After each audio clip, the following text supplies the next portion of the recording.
pesky addicts. Talking about the pesky addicts. I'm going to be using some language that will make some social workers and some counselors cringe.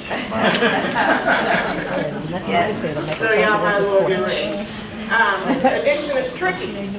It's very tricky when you have a conversation about addiction versus what we look at when we're talking about mental health in general. Because some of the things that are done in addiction are criminal. So we've got a little bit of a bias when it comes to addiction versus mental health. They're one and the same for a lot of people. So when I start to use these words like drug addict and alcoholic, I want you to consider something before you go into, oh my God, she's a label. Okay? As treatment providers, you've got to know what you're dealing with.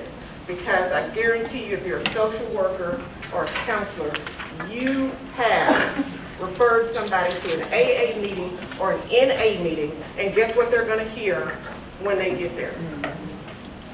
Hello, my name is, and I'm an addict. Okay? So why that's important is because we're contradicting ourselves to the client, to the patient. So we've got to get on the same page. Now, if I'm writing a grant, I'm not going to say alcoholic or addict. That's not going to happen. But when I'm in the company of a person that's in the fellowship of AA or NA, I'm going to respect that. Because for them, if they don't admit it or acknowledge it, guess what? It might mean that they might forget and go back to their old ways. So those are things to consider. I'm not calling anybody names, I'm not stigmatizing anybody, but it is what it is. And that's what we have to understand. As providers, this is the kind of stuff we need to know, because when a person enters treatment, most of the time for substance abuse, it ain't because they want to be there. Nope. Consequences. Stipulations. Somebody said, if you gonna go down there, it's a done deal. Another thing I like to get off my chest, let y'all know straight up, I remind y'all, 3 languages I speak. Yes. 3 languages. English, hood, and hit.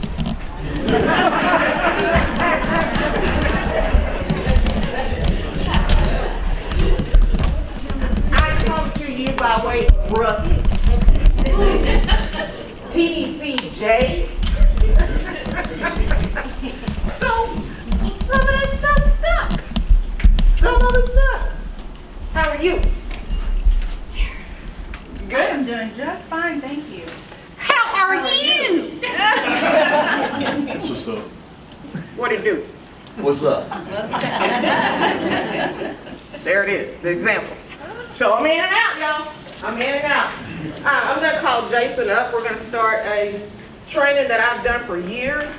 It started out with the East Texas Crisis Center. I did it for codependency, because codependency is an addiction in itself. It's a compulsive behavior characterized by negative consequences, or the presence of negative consequences.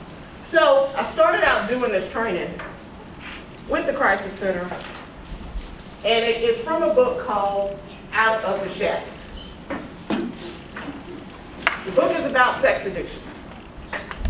So I put my own little spin on it with codependency and substance use disorder, okay?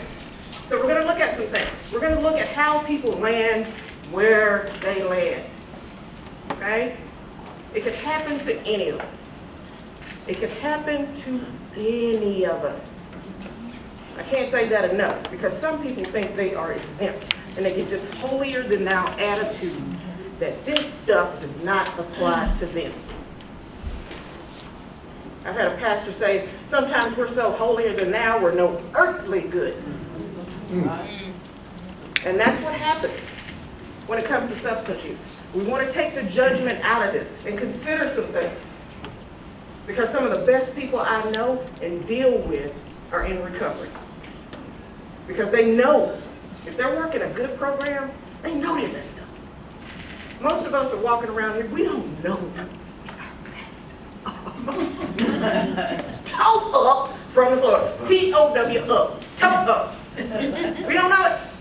But those folks that are working those programs, they'll say in a minute, "Oop, I need to work a step on that." Promptly admit it when they're wrong, if they're working a side program. And that's what I like, because they keep me in check as well. I try to live by the 12 steps as much as I can, and I'm not in recovery. They're just good principles to live by. They're just good principles to live by. Does it work for everybody? No, it doesn't. But it is the oldest scientific bent. Yes, I said science. Because it was created by trial and error. That's science. That is science. They kept what worked and got rid of what didn't. Trial and error. Science. So, I want you to be interactive. There's no, this ain't that rodeo. I need you to talk to me, okay? So I'm gonna call on people if you want to speak, okay? I won't just walk up to you and say, "Hey, what you doing?" So, what were you taught growing up about alcohol? What you got? It's delicious. It's delicious.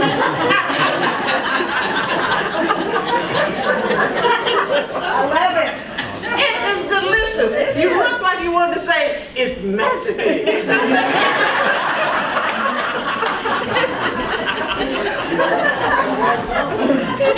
What else? You can't do it till you're grown.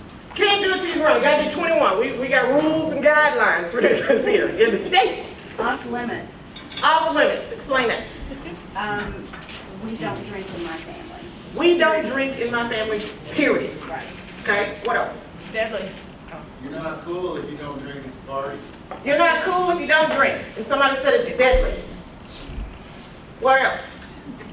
A couple won't hurt. Is that Donna back there? You know it. A couple won't hurt. What you got right here? Only after 5. Only after 5. Right, AM. It's 5 o'clock somewhere. It's 5 o'clock somewhere. What else on alcohol? Causes cirrhosis of the liver. I don't know how to spell that. You don't have to. Put S-O-R-I-S-S-O. Cirrhosis. M. Kenny. What you got? It's medicinal. It's medication. Michael Jackson called it his milk, didn't he? Yeah. What else? Right here, Mr. A sin. It's a sin. Causes problems in relationships. Problems in relationships, family, friends. Celebrate. Use it to celebrate. Don't drink and drive. You fine as long as you don't drink and drive. You can only do it in my presence as a parent. Okay? Have to be in the company of an adult. An adult has to be around. It's better than coffee in the morning. It's better than coffee in the morning.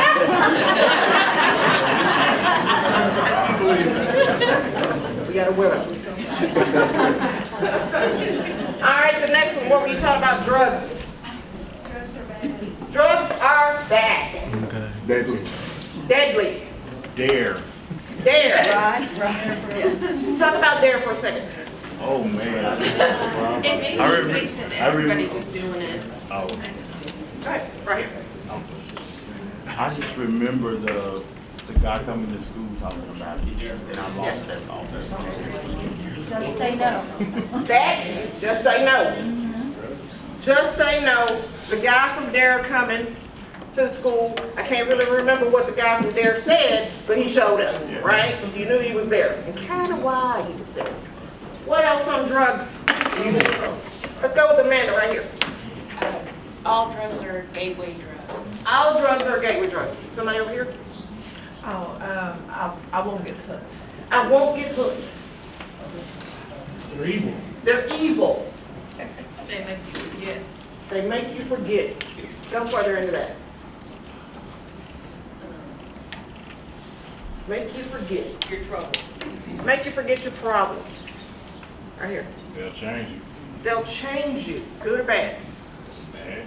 Bad. It was cool to do it. If you didn't do it with your friends, you was a loser, so. Cool. Cool to do Illegal. it. Illegal. Right here. Fries your brain. Fries your brain. Great. Right behind you. Helps you escape. Helps you escape. Self-medicate. Explain self-medicate. What are you self-medicating? Whatever is your problem, whether it be mental illness, whether it be physical illness, anger, you name it, bad parents, bad kids, doesn't matter. Yeah. That escape helps with the problems. Physically describe what you thought an alcoholic looked like growing up. Disheveled. Disheveled. Getting out of the ditch. Getting out of the ditch. Right here. Both my parents. Both my parents. Slurred speech. Risha, My grandfather. my grandfather. Physically describe these folks. Violent. Violent. Drunk. Morning. Stupid. Sleeping in the car. Stink. Sleeping in the car. Broke. Stinks. Broke. Never home. Never at home. Annoying. Annoying. A lot of babies. My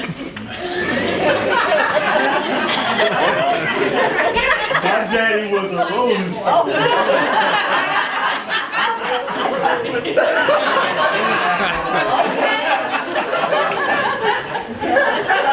Next one. Physically describe the drug addict.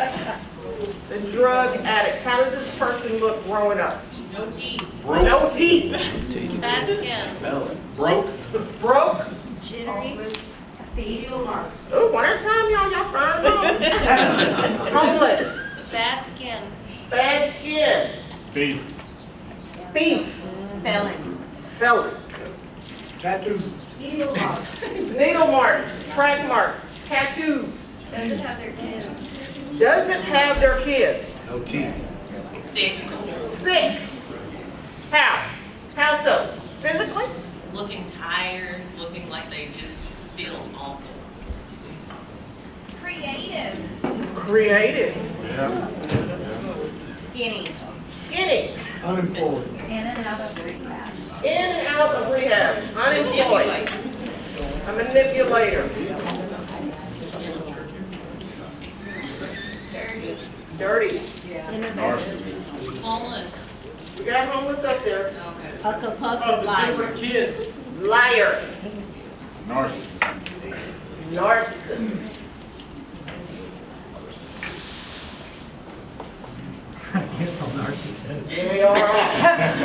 M-A-R-R. Yes, I do. Whatever, good enough. Let him cut his pay. No lot going on. So you did it. All right, thanks, Jason, for that. That keeps me from turning my back on y'all.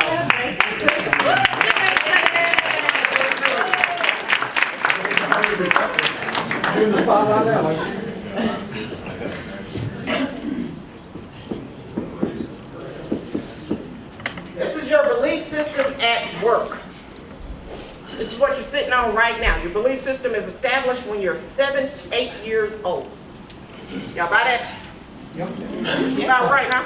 It's about right. 7, 8 years old. This is the stuff you learn. Okay? Real quickly. First time I heard the word alcoholic, it came from my grandmother. And she used it in reference to my cousin Ben. And when she talked about it, she said, that old alcoholic. Ben. Ben, he ain't nothing but an old alcoholic. So I'm 7 or 8 years old trying to figure this out. What is this word? What does that mean? Alcoholic? So as a kid, I'm looking at Ben. Ben's a man. That's the first thing. What's the difference between me and Ben? So Ben's a man. Here's the problem. She's not calling anybody else in our family that. So I'm looking at my uncle, granddad, dad. What's the difference between Ben and them? I look at Ben. Ben's got matted up hair, red leather face, missing teeth, big old pot belly, dirty white t-shirt, dirty jeans, steel toe boots. Can y'all see? Yeah. I can see him still. During the 50 years old, I can still see Ben. So I look at my granddad, my uncle, clean cut guys, dressed really nice, nice cars. Ben had a beat up, raggedy truck. Okay? So I have come to the conclusion at 7, 8 years old that in order to be an alcoholic, you have to be a middle-aged black man. Matted up hair, red leather face, missing teeth, big old pot belly, dirty white t-shirt, dirty jeans, steel toe boots. That is my hypothesis.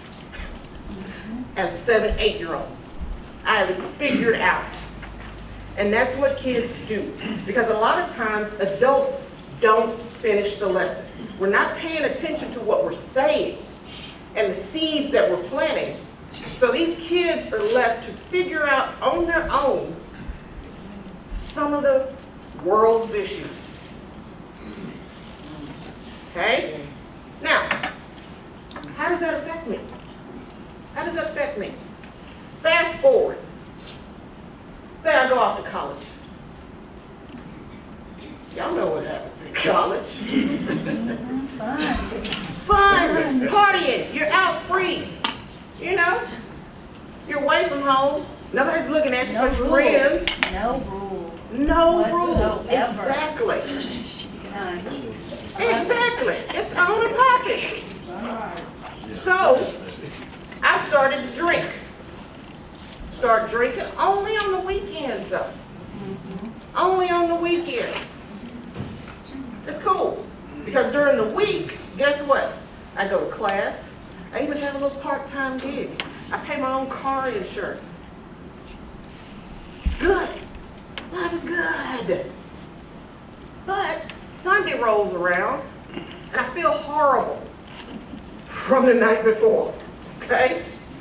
So what do? I drink a Monster. Maybe 2.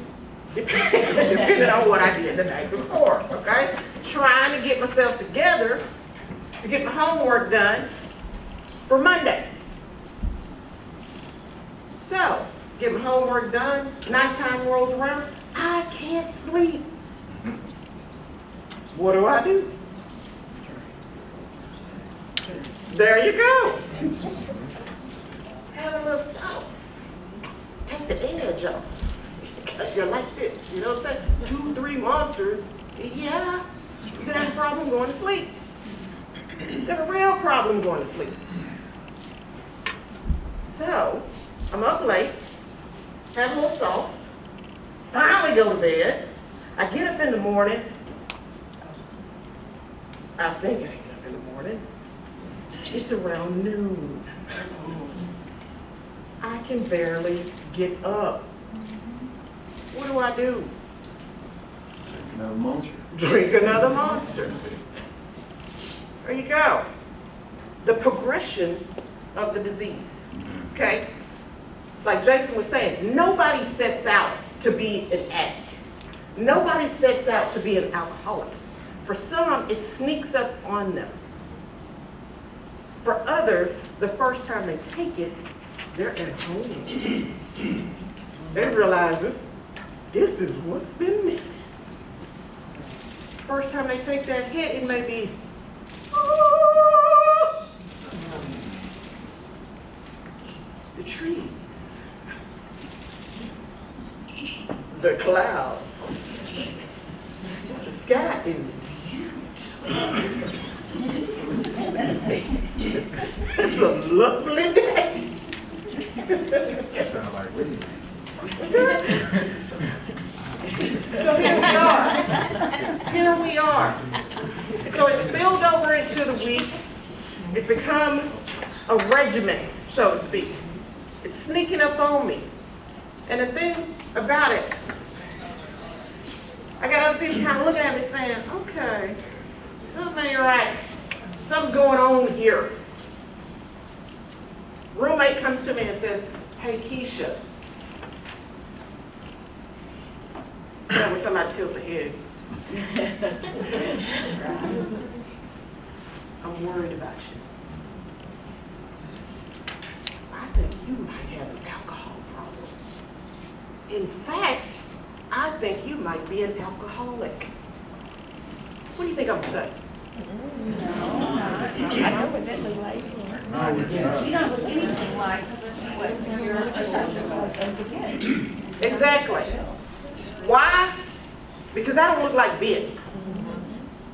I don't look like Ben. You can't tell me I'm an alcoholic because to me, an alcoholic is a middle-aged black man with matted up hair, red leather face, busted teeth, big old pot belly, dirty white t-shirt, jeans, steel-toe boot.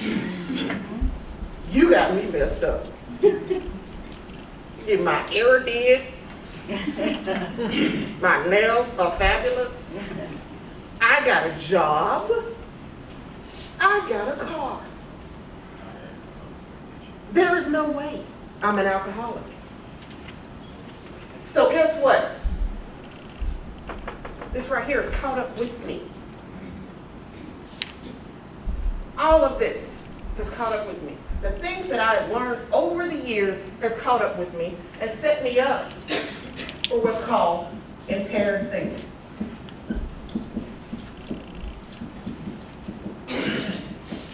Impaired thinking is merely denial. We hear it every day, especially of those of us who are in the substance abuse world or we got a family member that's addicted.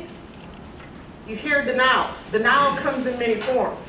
So when we think about denial, we automatically think, you know, the person's just saying, I'm not this or I'm not that. Andy Arnold, what are some of the things you said to yourself back in the day when you wanted to use? I definitely had a lot of rationalizing it. If my life, if I got to use because my life was so terrible. Nobody understands me.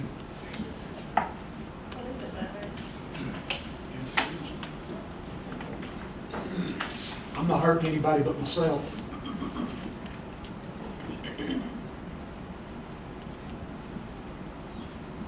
What about this? I need it for my depression, Sure. my anxiety. I mean, I got to get up and go to work, right? I need energy. Uh-oh, E-N-E-R. Don't make fun of Jason.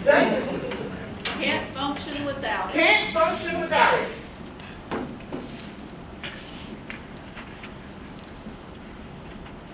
What about one won't hurt? Can stop for one.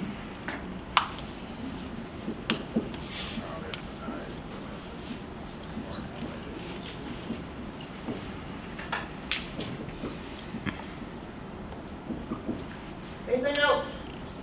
I don't do it that much. Back to the back. It's not illegal. Not illegal.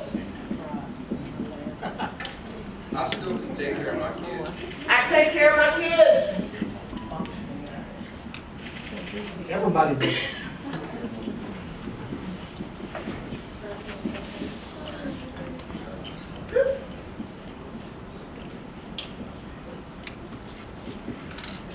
I know what I'm doing. I can handle this. I needed to sleep.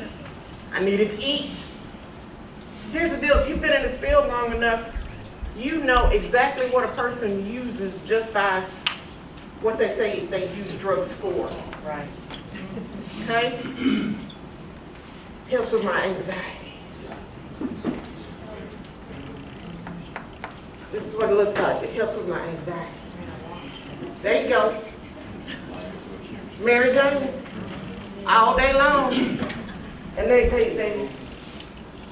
it's philosophical. You know, they do the whole hand thing. They make the face. It's natural, it's a herb. It's a herb. It's from the earth. Yeah. God created it.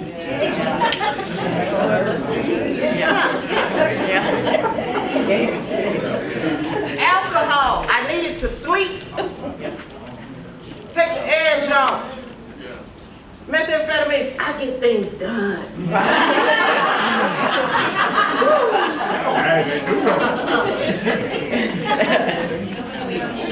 And that meth was like this.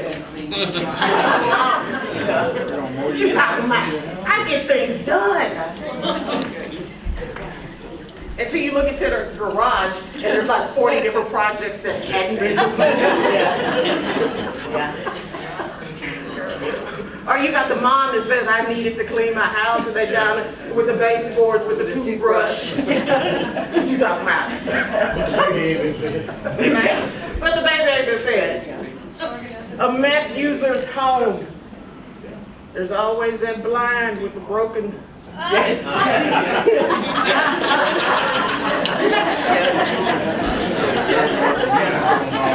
Tip on the windows, where the people? Why is that? Paranoid. They're looking at the neighbor's yard lights thinking it's the feds outside. Satellites watching. Satellites watching. Men in black. Yeah. The government.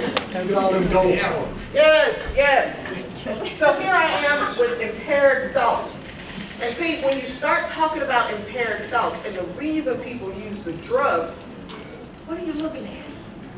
You're looking at them using it continuously because the thing about it is the withdrawal symptoms are the same but heightened as the reason they use it. Marijuana, I use it for my anxiety. What are the withdrawal symptoms to marijuana? Irritated a lot. Irritated, anxious. Yeah. Alcohol. I needed to sleep until I can't, and I have to wake up every 2 hours to treat withdrawal symptoms because I start to shake in my sleep. Methamphetamines, I get things done. Like I said, 40 projects in the garage, not completed. Abnormal becomes normal. Abnormal becomes normal. It makes sense because you're still driving yourself off of what's here. And this right here, you have to look at. If you've ever had a conversation with yourself about a substance before you use it, that's a big indicator that you have a problem. If you hide, If you hide it. If you're trying to figure out when, where, and how you're going to use it, or whether you're going to hang out with these lames because they don't do it, yeah, it's a problem. It determines where you go, who you see, how long you stay. Man, we got this family reunion. Big Mama be out there tripping. She see everything. She see everything. So you're planning when you're going to use. Where are you going to use? We're going to run out to the car real quick. We'll holler at y'all in a minute. Come back smelling like jupe. Straight down with jupe. Keisha, for some, it's also a learned behavior. A learned behavior. For some it is. See, that's the tricky thing about addiction because there's so much involved in it. We're going to get to that. Thanks for that. Don't let me forget that. So let's go back to this. If you found yourself saying any of this to yourself in relation to your drug, if you find yourself using your drug in the morning to get started, I'm not talking about coffee because I'd be talking about myself. But anyway, if you find yourself saying any of these things, you've got to consider whether it's a problem. This right here is the voice of your addiction. It comes out real loud when you're trying to quit. It's very loud. Talks to you. When people talk about their substance use, it's almost like they're talking about another being. Another being. It calls me. It wakes me up. It's consuming 90% of a person's thought if they're addicted. So you think about that. 90% of your waking thoughts surrounding drug use. Now, when we talk about learned behavior, that goes into your belief system. If you saw that growing up, there's a strong possibility that it's your normal. But for others like me, it took me in a different direction. It's a toss-up. And that's why I say it can happen to anybody. Nobody sets out to be addicted. Nobody sets out to lose. Nobody sets out to lose. But because we're in impaired thinking, because we're sitting on this belief system, things start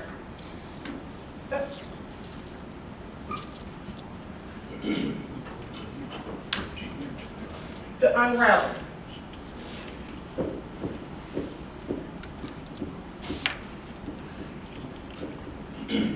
Unmanageability sets in.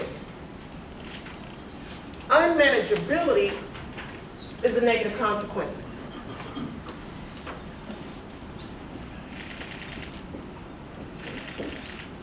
Negative consequences. Why is that important? It's important to recognize negative consequences because otherwise there would not be a reason to quit. Yeah. Because for the most part, the drugs do what you want them to do. May not last very long, but if your goal is to escape, if your goal is to numb, it pretty much does that. And it's something how it's either one extreme or the other. I want to feel everything. I don't want to feel anything. Unmanageability will set in because the drug inhibits your conscience, your ability to reason, your fears, all those things. That's why some of the behaviors that come with addiction are so scary. You do things that you wouldn't normally do. You go outside of your belief system for a lot of those things. And how does that make you feel? Guilty in a lot of cases. Shamed. Yeah. And then we just talked about why people use in the first place. Some of the same things. What are some negative consequences to using? What do you lose? See, Job, family. jail, family, self-esteem. Sometimes yourself. Your potential, Eat. your life. Right.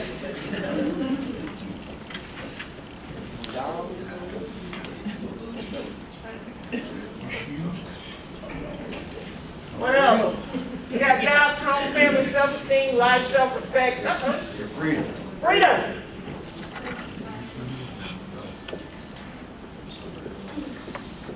What else? Health. Hope. Health.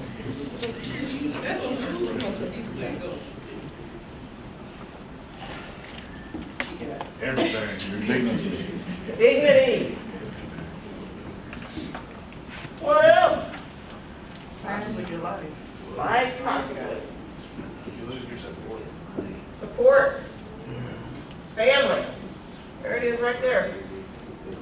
Mental stability. Health, that's mental health. Teeth. Morals, Physical health. morals, There you go. Hope. What else? Friends. Friends. All right. It's a pretty good little list. And when you look at that list, you have to realize these are the things that make us who we are. Somebody say you lose yourself. Yes, you do. Because we all feel good about ourselves. We got a little cash in our pockets, a home, a car. We feel like we are productive members of society. And once those things start to go out the window, it's starts to affect us here, even if we were stable from the start, or somewhat stable. Because I'll tell you what, when you talk about addiction, you have to consider that there's some trauma somewhere. Okay? There's some trauma somewhere. And it's not what we most of the time consider earth-shattering trauma. Okay? It could be that little girl that is the only girl in the family of 5 brothers. And she's trying to live up to her daddy's dreams. Okay? It could be that little girl whose mom left when she was 7 years old. Never showed up to a basketball game, a volleyball game. Trauma. Those are things that are there. Every day we wake up, we're putting a Band-Aid on some form of a wound. For the addict, for the alcoholic, respectfully, they're mostly putting Band-Aids on gaping wounds. Those are things to consider. So they're not out here, just trying to figure out how much can I mess my life up today.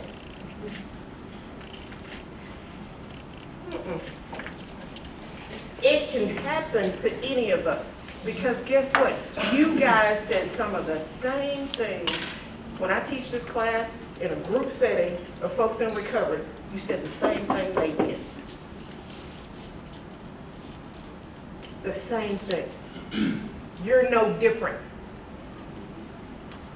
It can happen to any of us. And when we talk about this, all of these losses,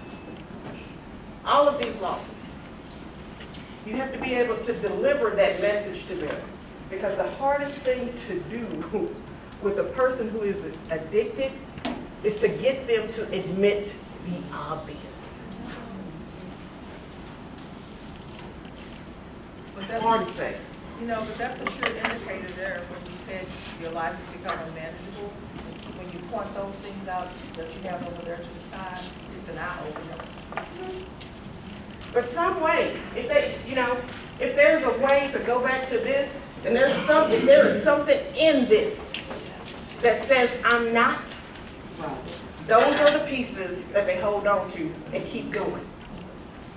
So understanding this, knowing what your impaired thoughts are to begin with, that's a big treatment thing. All right, we'll get rid of part of it anyway. The next thing we talk about is the addiction cycle, the individual cycle. It starts with preoccupation.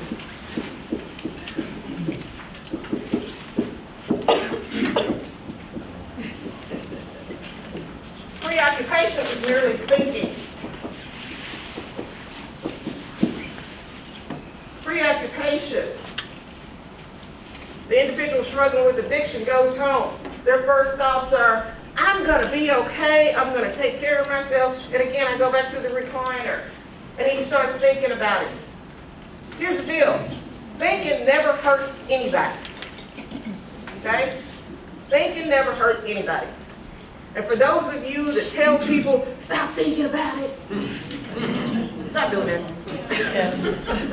Please don't do that. Because here's the deal. If I tell you not to think about a pink elephant, what'd you just do? You just thought about the pink elephant, okay? You just thought about the pink elephant. And that's some of the treatment that we're dishing out. So we got to get a little deeper than that, a little more creative, okay? Let them know you're going to think about using, but you don't want to feel guilty about doing it. You don't want to feel shame about doing it. But what you don't want to do is get into a ritual. And rituals happen every day when you least expect it. How many people have driven home from work and don't remember how you got there? You pull up in your driveway and you like,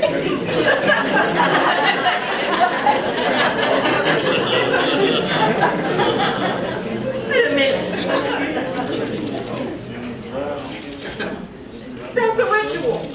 you've done it so much, you do it without thinking about it. And the same thing, that's what we're asking people who are addicted to do. So think about a person going into a gas station that's in recovery, or going into a gas station that they usually get their alcohol from. And they look up, you know, they're at the gas pump saying, you know what, I'm not gonna go in there and get another drink. But you go in to pay, you walk down that aisle, you feel yourself going down that aisle saying, what are you doing? What is happening? You're saying this stuff in your head, you're walking down the aisle, you know it's wrong, but it's like you're in a trance. A lot of people say when they relapse, it's like being in a voodoo trance. You see yourself doing wrong, but you do it anyway. Go down the same aisle, open that freezer up. Look at the price, it's 2 pennies difference because of this inflation. Damn that Joe Biden.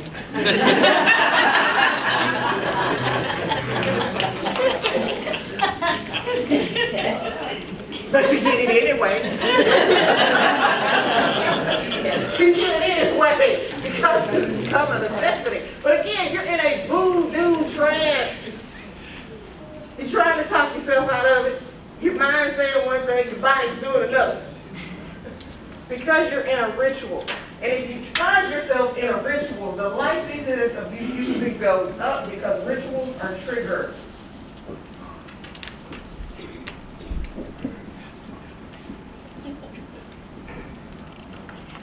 Rituals are triggers. So when they say change your people, places, and things, this is part of what they're talking about, okay? It's part of what they're talking about. You know what? If you normally put your wallet on the left side, you might want to switch it to the right. Change some things up. Change some things up. You might want to change your route home. Or you'll find yourself in one of those trances and getting in the habit of the things that you normally do if you're in recovery. Compulsivity. Here's the thing about compulsivity. You get in here, you use, you mess around and use, it's on and popping. Right here in compulsivity, that area, it's the one, it's too many, and 1,000's not enough. Kind of stuck there. You done got to the stage of epic. I already did it. I told y'all y'all would hear some words. I didn't say the word, but y'all know what I meant. So, you find yourself in this area, compulsivity. You've used and you arrive at despair. You've relapsed. Relapse, man. All this clean time. And in a lot of cases, it doesn't matter if it's 1 day or 20 years. It's a bad feeling. It's a bad feeling. You've tried so hard, you've gone to treatment, you've worked, you want to do it. Everything in you says you want to do this. Got everything back. Got everything back. That's the insanity that AA is talking about. When we talk about insanity, as you know, the average people, you know, doing the same thing and expecting different results. The insanity that AA is talking about is having clean time, getting things back. And then talking yourself into saying, you know what? Now I know what to do. Know what to look for. I can handle it. I know what to look for. And it won't happen again. And it won't happen again. It won't happen again because I know. I'm schooled. I'm an educated. Yeah. I got this. Famous last words. Every time somebody come back through treatment, Andy's over there, Casey's back there.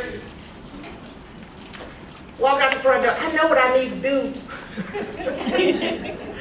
We're trying to convince them to stay. Don't do it. Don't go. What next? What next? What you gonna do next? I ain't got a plan. I just know I know what I need to do. Got it, man. I got it now. Miss Keisha, you taught me so much. Trying to stroke my ego. I'm trying to stroke my ego. You the one got to go back out there. One of my favorite clients. Oh my gosh. I called him Unc. And I called him Unc because anybody in a black family has got that one Unc. That one Unc. You know, when you want to holler at you, let me holler at your niece. Yeah. Holler at you. You know what, Miss Keisha? I think I know what I need to do. I've been doing this since I was 14 years old. You taught me so much. The last 3 days. Taught me so much. Hey, ain't nobody ever brought it to me like you brought it to me. Yeah. I think I got this. What you think? I think you don't want to know what I think. You got your mind made up. I just need you to play out the tape. I need you to say, and then what? When I walk out that front door, then what? We have watched people walk out the front door of Center Court and not have a plan. They get out the front door and it's like, oh my gosh. Wait a minute. Hold on. And that drug right there is heroin. Man. Whew. One of the most difficult clients to treat. Heroin addicts. It's very difficult. And basically saying, I ain't never used that stuff in my life. That's not what your UA said. And they wonder why they're so sick. They're sicker than usual. It's taking longer for me to get over this hump. I don't understand why. It's called fentanyl. And it's out there. So when a person relapses, what are some of the feelings the person has that relapses? Shame. Somebody said shame. Discouraged. Fear. What else? Confused. Guilt. Lonely. Hopeless. Agony.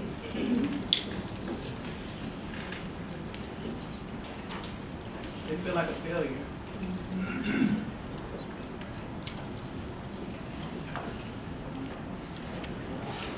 What else? Resentful. Explain that one. Talk to me more about resentful. Who said that anyway? What's added to all of the resentment that they've already felt for their usage and then looking at reflections of not being here, not being there when needed, not here, so not holding up to responsibilities with family, blah, blah, blah, yada, yada, yada. But then it's like, in that space that they did spend sober, whether it be 10 seconds, 10 minutes, whatever it is, added to that is even more resentful for all the things that they have not done, or have not made connections. Self-resentment. Number one offender. Number one offender. Anger. Anger.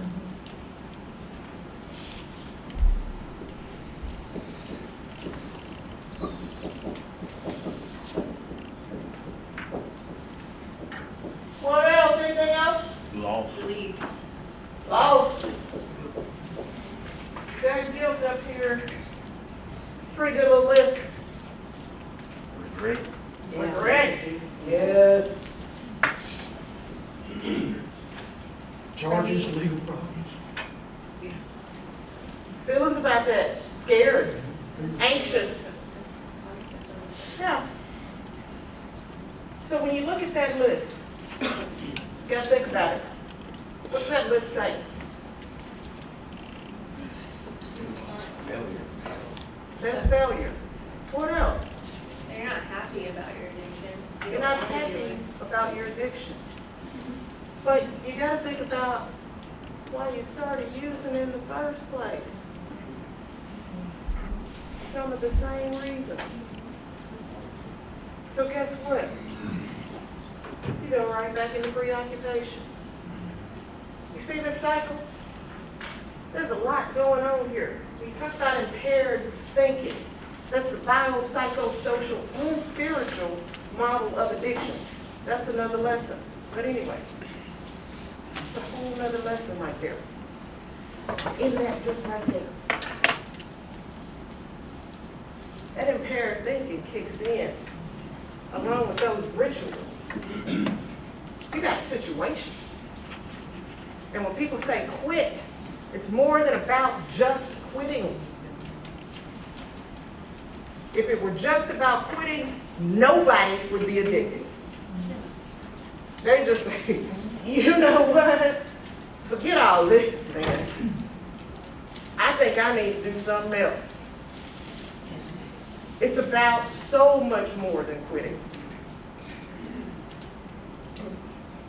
And that spiritual side of it, you gotta have it. Did I say religion? No, I said spiritual. I said spiritual. For some people it is religion. For some people it is religion. Some people it's not. Because maybe they've been hurt in the church. And they gotta find their way back or find something else. But the thing about it, the drugs have been filling that spiritual hunger as well. It's a scary thing. So if you catch somebody in recovery, you need to bear ugly. Because they, man, this right here, I'm gonna go look at this right here. It's real. When somebody says the struggle is real. The struggle bus is rolling through. This is real. Yeah, it is. All right. Anything on this? I have a question. In your profession of it, do you find sometimes as people, is it difficult to determine the difference between spiritual and rituals? Or is rituals just what you're doing with it? You know what? They overlap. Because when, yes, that's a fabulous question. Jason, come on up. No, I'm about to answer this, but I want to get Jason in before we have to let y'all go. Okay. Spiritual. The drug use itself is spiritual. Think about going to church. You have devotion, you have praise and worship, you sing, you're connecting yourself to God with rituals, right? Come over here to the drugs. Every addict has a way they use. Let's talk about a cocaine addict, right? They line out the same number of lines every time, okay? They have that beer, you know, whatever, to chase it down, whatever, and they're watching Golden Garage. I'm just saying, you know, those are rituals. You're tying yourself spiritually to something when you're using drugs, because you do it the same way every time in most cases, whether you're in the kitchen or you're in the bathroom snorting off the toilet. Same thing. Those are rituals, and those things tie you spiritually. That's why they say voodoo trance, when it's time to, you know, when you're in the middle of a relapse and can't pull yourself out. You're in that trance, you got tunnel vision. What else? Any questions for Jason? I think what's kind of missing up here is that we're talking about negative consequences and the negative feelings after a relapse, things like that. That's not what keeps them using. It's the positive consequences and the relief they feel when they relapse. That has to be addressed, and it has to be replaced with something more that gives them the relief and the positive consequences. Exactly. That spiritual vacancy that I was talking about, missing something, you've got to feed that. You've got to feed that, because the drugs are powerful. You know, and like I said, for the most part, they do exactly what they want them to do. Either numb or create a feeling of everything. So it's in there. It's in there. They work until they don't. They work until they don't. Yeah, I agree with you. To take it a little bit further, you have to look at the anatomy of it. When it comes to the brain, you wire your brain. You have your dopamine, the overflow, that causes the person to stay addicted to these substances. They have all of this going on, but it's the dopamine that's in the brain that's being overflooded in the brain too. And then whenever they go around these triggers with your dendrites, they wake up and they go crazy. Anytime you go around anything that's a trigger. The bio, psycho, social model of addiction and spiritual. It's all in there. It's all in there. Yeah, biologically, they're wired different. They're wired different. why some can take drugs and leave them alone, walk away from good, and then there are others that can't. There's a difference between those folks. And you know, you'll find people who, like I was saying earlier, judge people who can't quit. Wired differently, okay? It's not that easy. If it were just about quitting, nobody would be addicted. Keep in mind the bio, psycho, social, and spiritual model that addiction is. I can't remember if you or Jason said it, but you said something about trauma that leads into that. My question is, as a therapist, I'm seeing a lot of young people. Do you associate bullying as trauma? We could go into ACEs and be here all day long.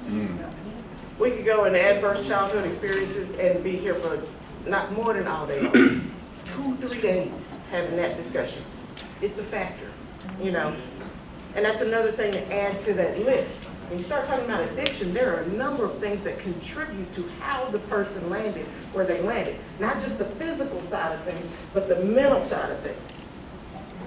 Keisha, can we get a microphone for the guests? We can't hear what they're asking, or can you reiterate what they're asking? This guy said, womp, womp, womp, womp, womp, womp, womp, womp. Therapist, I think it was.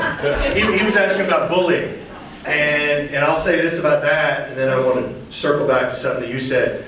That, yeah, adverse childhood experiences, but when the younger you are, the less coping skills you have. The older you get, the better you build your coping repertoire.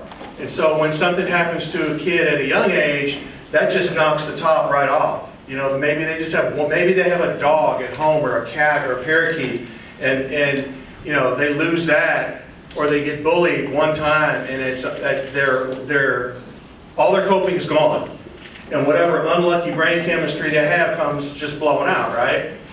We see it, and we're just a little more sophisticated. The older we get at hiding it, but when we lose our coping, then that stuff starts to spew out. Circling back to what you were talking about, not only do you have the addiction and all that goes with that, but you also have to deal with the mental illness part of the addiction, and those are co-occurring. So which comes first, the cart or the horse of the cart, and how do you do, you know, different theories about you do one then the other, one and the other. It becomes very, very complex when you start dealing with substance use and misuse disorders. Yeah, most definitely. It's all in there. I condensed this. This is usually about a 4-hour training. I gave you a crash course in it. Sometime we will get to that. That's why I call this particular training my hat trick, because it really makes you think, okay? A good friend of mine, you know, before we decided to film, she was like, yeah, you gotta get that on tape. I was like, okay, because it's 1992. I gotta get it on tape. What? But yeah, that's why I decided to do this particular training today, because it's a training, basically it's a foundation for the next one. Because I got about 10 other trainings that go along with this. They're born out of this one. They're born out of this one. You know, we were talking about adverse childhood experiences and when the belief system is put into place. Think about if something happens right here, when this is being developed. That puts a pause on everything. Puts a pause on development. Slows it down. Anything else? Right behind you. I had a question actually for you, Jason. Question for me? Yes, sir. You're on the air. Hello. Hi. So you mentioned that like 45% of parents will actually seek help for their child. Could the low percentage be due to the fact that sometimes the parents feel it's a habit that they'll grow out of, for example, like with obsessive compulsive, or is it just not? That's part of it for sure. Oh, they'll grow out of it. You know, especially if it's ADHD, he'll grow out of it. You know, we'll eventually not have to spank him as much. But then some of them don't grow out of it, right? So it is a combination of that, where they're not being neglectful. You know, they're just being hopeful. and doing the best they can. And then really the number being so low is largely attributed to the stigma, because who wants their 9-year-old daughter or 12-year-old son with that label, right? And until we normalize and stop marginalizing mental illness, and we normalize it and put it on the equal plane with every other kind of illness and give it its fair shake, then parents are still going to not.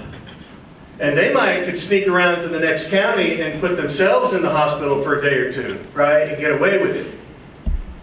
But 10% less likely to even help your kids. There's got to be powerful reasons other than neglect, right, to not seek help for your kids. And some of it's a disbelief, like this isn't happening, la la la la la la la, that kind of thing. And then the other is like what you said, that's a very good observation about just hoping they'll grow out of it. Back to our Charlie Brown therapist. Well, I wanted to ask, because you opened up with it being cancer. And so I watched a documentary about Black culture, African American. And right now, the stats are very alarming that right now a lot of African American youth are committing suicide. So what would you advise us or could you all advise us to, because now it's like it's have to be some type of aggressive treatment. So how aggressively can we get ahead? And as a father. Can I answer that one? Okay. Or give some feedback on that? We were just talking about this the other day. Jeter and I were talking about it. You know, as African Americans, we worship different. You think about the praise and worship in the church, and it's about life and life abundantly, and you know the great things that are, you know, can happen if you choose God. And then we get over here to the Black church, and you have devotion, and our version of praise and worship sounds a little different. Have mercy on us. Lord, help us. When we get to the other side, we'll have life and life abundantly. There's nothing positive when we start talking about, you know, what's here for us now. The here and now. So I want you to pay attention to that. The next time you're in church, listen to the difference between, you know, a white church, a Black church, and how we praise and worship, okay? And it's coming from our history, okay? Because that's all we had was hope. That was the only hope we had, was the other side, over there. Because what was happening here was not good. It's not good at all. So we've carried that from generation to generation. You want to talk about trauma? That's a version of trauma. One thing that strikes me in the movement we've had these past few years about equity and inclusion, some things are getting left behind, such as, I think it would perfectly be okay and super cool if some adult Black men would get together with some teenage Black boys and just talk straight about death by suicide and the stresses that you're going under. I can't talk to them the way you can. I don't know the struggle like you do, right? So this, to me, would be something that would be okay for that to be an exclusive club that's not inclusive. I can't go there. I think it would be great if, you know, you Black women to pull some of these young Black girls out, and you know they going through stuff, horrifying things. Maybe you have too. Maybe you can bring them under your wing and say, hey, little sister, it's okay that it's not okay right now, but you're going to be okay. You're going to be okay. It's okay that it's not right now. We're going to work on it. So I think, you know, gender-wise, race-wise, age-wise, I think it's okay to get exclusive groups to pop out that can really speak into, you know, that's why some death by suicide hotlines for first responders are only answered by first responders. Not that you or I couldn't help, but who can help probably just that much more. That might be the difference between life and death. So a little exclusivity, not necessarily a bad thing. Hold on. I feel like Phil Donahue. Nobody knows who that is. This guy's about to start throwing a chair right here. Going back to like the parents not seeking help for their own children, what I've seen firsthand is not only like being like more resentful, but just like the shame of themselves, like, oh, that's my child, or I passed that down. And so that's majority of the times coming from you, like working with youth, that direct line is the parent. And so that's the first thing we come in contact with. So what do you recommend be our approach to that? Because we don't want to start that relationship off as, oh, we're coming at you. No, we want to help the kid regardless. You know, anytime you have a conversation with a kid, you're running into this stuff and not finishing a lesson, okay? So I would say, you know, explain as much as you can. This is my son right here, my youngest son, and I know he has been tired of my voice over the years because I try to over-explain things. And smart kid, both my boys are awesome. I couldn't have asked for better. And I'd like to think it's something I did, but there was a lot of praying involved for me. You know, give me the words. Give me the words to say. Give me the ability to recognize when my kids are going through something and step in there. Don't just look at it, you know, because a lot of times we'll look at it and say, oh, he's just being a teenager. He's being this, being that. You better get in there. You better get in there. Because they, you know, they are encountering a number of things that we didn't have to go through it all. We start talking about social media and the stuff that goes on there. We're so informed that we're traumatizing ourselves. We're fascinated with trauma. You ever thought about that? Oh my God, what? You know. Did you see this? You're scrolling for 2 days. You're sitting there, things have gone by, and you're like, I didn't cook dinner.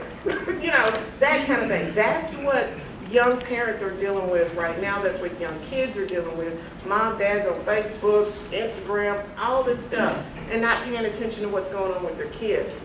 And that's not to point the finger, because it's part of, you know, what we've become. But what we have to do is recognize it and make some adjustments. You know, because like I said, we're fascinated by trauma. Most of my Saturdays are spent watching Investigation ID. Okay? And then I'm like, oh my God, that was terrible. Man, he was crazy. That was nuts. Or I-20, passing an accident. Instead of just passing the accident, we almost create another accident trying to see what's going on. You know, we're fascinated with that stuff, but it's all stuff that's creating trauma. Traumatizing ourselves every day. And with adolescents, I want to answer your question backwards. Okay? For an adolescent to be officially treated and given medication for a possible mental illness is the purview of who? Parents, right? You can't medicate a kid against a parent's wishes. Not that I know of. Even at Terrell State Psychiatric Hospital. So, but those of you that work with kids have a very important responsibility to help coach them up on what they might be going through, that little self-awareness piece, right? And it's okay if you say you have this or that. Just some other kids might not understand. So you got to coach them up and get them ready for the consequences of them coming out and saying, I have bipolar, I have whatever as a teenager, manic depression, schizophrenia. Other kids can be completely terrified of that, so they don't know. So you have to coach them up big time to get them to a position to where they are public and they basically out themselves, right? And that's okay. That's an okay out. And that puts a little pressure then on the parents to come in and go, well, if Johnny or Susie has the forethought to understand the beginnings of schizophrenia, and I've been just scared to admit that they might grow out of it, So you kind of have to balance that. For those of you that work with kids, you have a tough job because, you know what's right, but you can't make the parents do what you think is right or what you really know might be morally or legally or medically right for that kid. So you have to kind of watch your passion that doesn't overwhelm the goodness that you put into these kids and the way that you coach them up to be ready to deal with life ahead with X, Y, or Z mental illness. Does that make sense? You got a question? I knew I'd get you on mic. You was working on it, I know.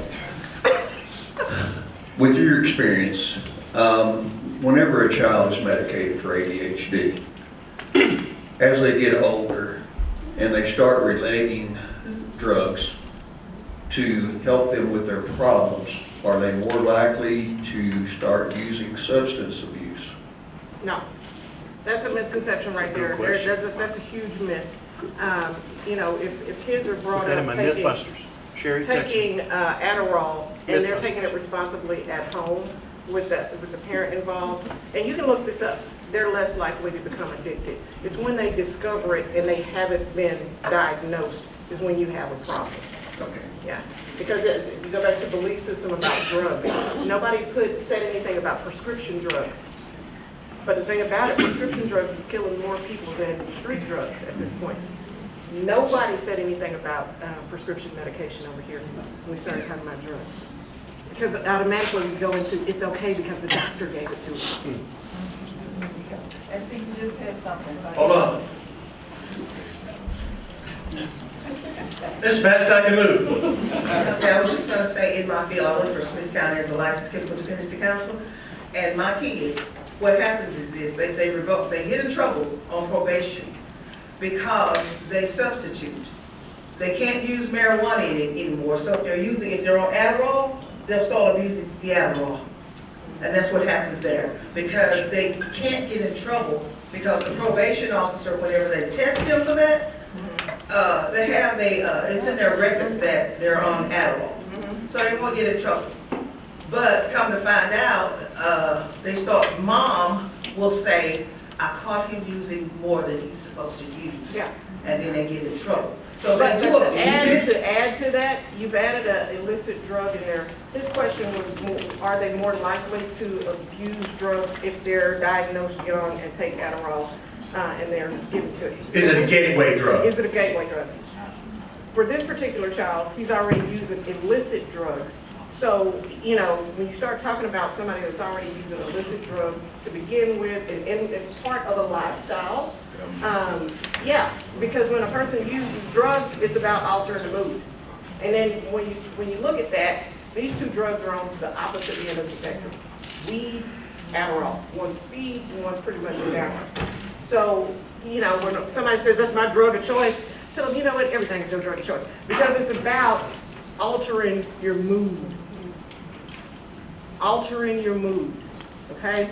You may never have used marijuana. You may have never used heroin or whatever, but alcohol is a big thing in your life.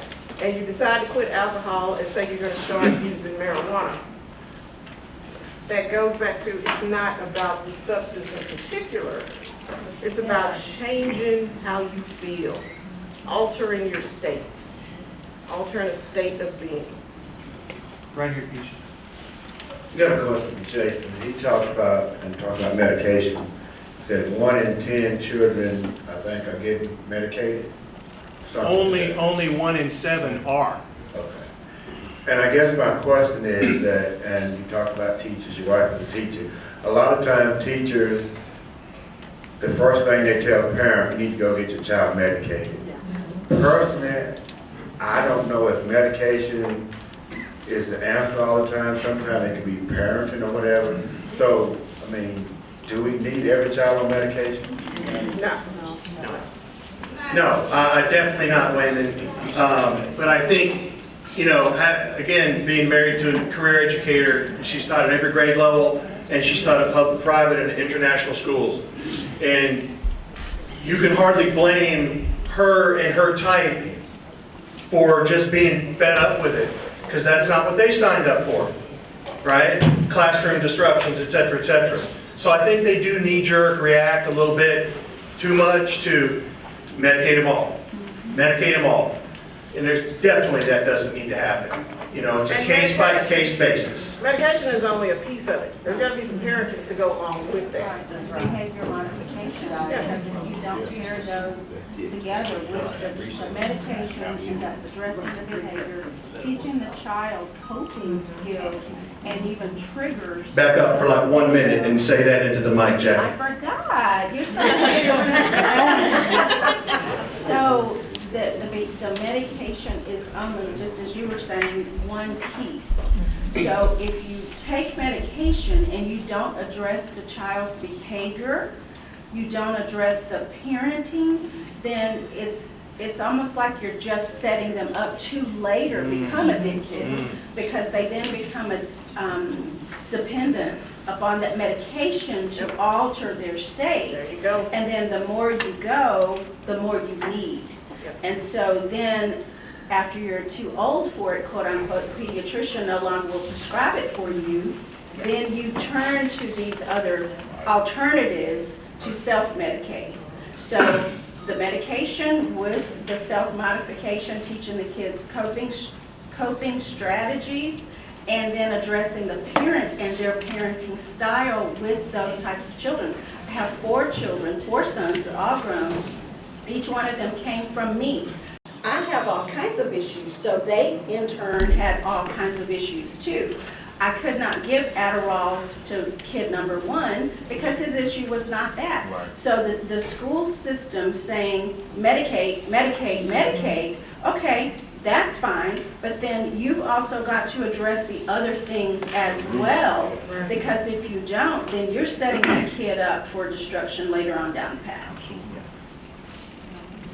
That's a great point. And then where's the next question? Let's go to Carol in the back. And then we got Amanda in the middle, and Right. I think we had Jennifer too. We got like 2 minutes. Larry King, hello. Larry King. Well, I'm a psychiatric nurse practitioner, and I have never worked with any person who's addicted to substances who decided they wanted to get addicted.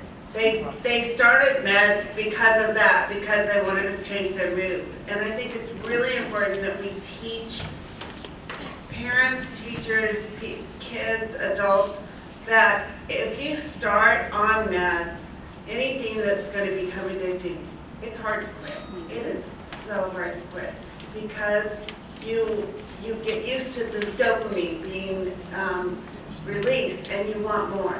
And it is craving. It doesn't leave you. And so I think it's really important that we teach people about the danger of addiction. And it's not just that, okay, I'm going to quit drugs and I'm going to go get therapy for the reasons why I started this. It is so hard, you guys. It is so hard. And if we can keep them from even starting to start, to take addictive drugs, that is going to help them a lot. Because, I'm all for getting back to the reason why they started the drugs in the first place. We start drugs because we want to feel better. We're depressed, or we're anxious, or whatever. There's so many reasons why we do it. It's not because we jump out of bed one morning and go, I want to get addicted. What a great idea.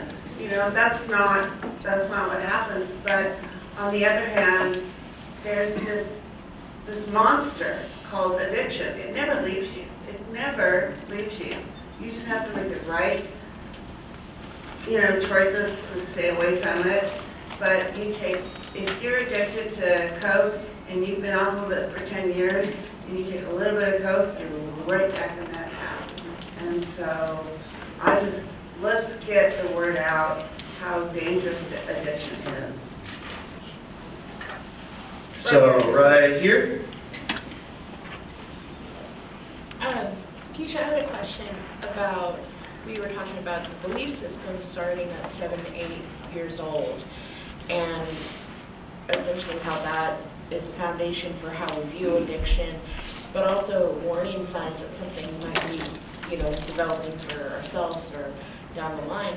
Is this something that children, kind of start to identify just by observation? Is it something that we can help them through conversation? And if so, I mean, I know that this is probably like a really broad question, but like, how do we, it seems like that's the point.